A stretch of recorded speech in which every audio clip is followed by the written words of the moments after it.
My name is Gary Lawson. I'm a project manager for Barras Home Improvements. We are installers of kitchens, bathrooms and bedrooms. We offer supply only and supply and install, and we offer the complete service. Dust is always a big feature on a building site because particles of dust can pass through the air as you're working, particularly when you're doing structural alterations.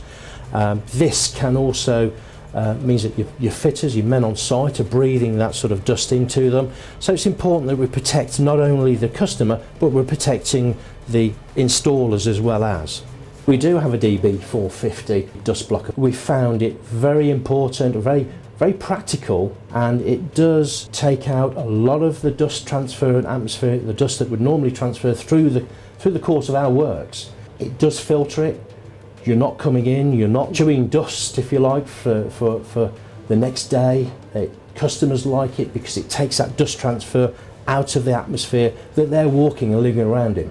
Most of our work involves dust being created for what we do.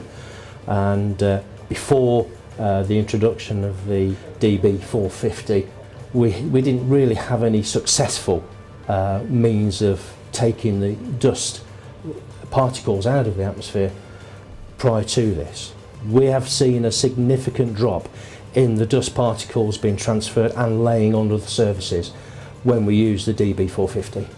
We would recommend the DB450 to other builders as a part of equipment that they can easily transform around. It can be plugged in at the workplace and it's very successful in what it does.